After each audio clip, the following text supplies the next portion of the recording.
বোরকা নেকাব পরে অস্ট্রেলিয়ার সিনেটে প্রবেশ করে ব্যাপক বিতর্কের জন্ম দিলেন ডানপন্থী সিনেটর পলিন হ্যানসন। বোরকা নিষিদ্ধের প্রস্তাব উত্থাপনের অনুমতি না পাওয়ার ক্ষোভে এমন কাণ্ড করেন তিনি।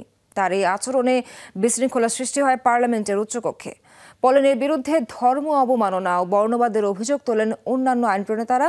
তীব্র নিন্দা সমালোচনার মুখে বোরকা খুলতে বাধ্য হন কট্টরপন্থী সিনেটর। অশোভনীয় আচরণের দায়ে পার্লামেন্ট থেকে 7 দিনের জন্য বরখাস্ত করা হয়েছে তাকে। ডেন্টিস্টের পরামর্শ নাও নতুন Colgate active salt.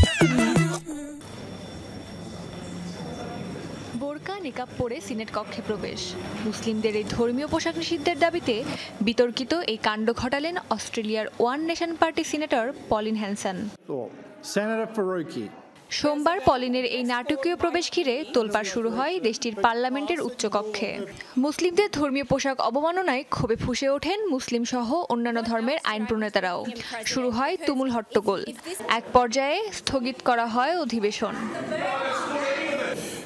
Greens party new south ওয়েলসের সিনেটর মেহরিন ফারুকি ঘটনাটিকে স্পষ্ট বর্ণবাদী আচরণ বলে আখ্যা দেন। লজ্জাজনক ঘটনা বলে মন্তব্য করেন স্বতন্ত্র মুসলিম সিনেটর ফাতিমা পেইম্যান। প্রেসিডেন্ট সিনেটররা নিজেদের পোশাক পছন্দ করতে পারেন, তবে তারা বর্ণবাদকে সমর্থন করতে পারেন না। তিনি বর্ণবাদ ও ইসলামোফোবিয়া প্রকাশ করেছেন। এই কাজের জন্য শাস্তি হওয়া উচিত।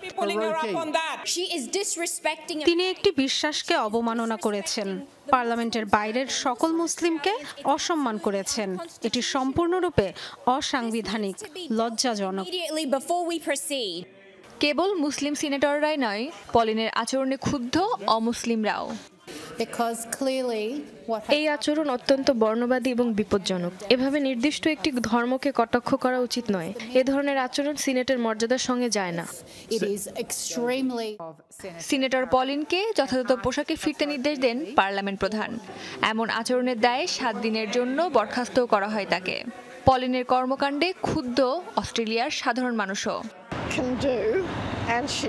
আমার মনে হয় তিনি একজন ভয়ঙ্কর নারী, যিনি সবচেয়ে বাজে কাজগুলোই করেন। গতকাল যে কাজটি করেছেন, আমার মনে হয় এটা খুবই আশঙ্কাজনক। 1990-এর দশকে এশিয়া থেকে আগত অভিবাসী ও আশ্রয় প্রার্থীদের প্রতি তীব্র বিরোধিতার কারণে প্রথম আলোচনায় আসেন কুইন্সল্যান্ডের সিনেটর পলিন হ্যানসন।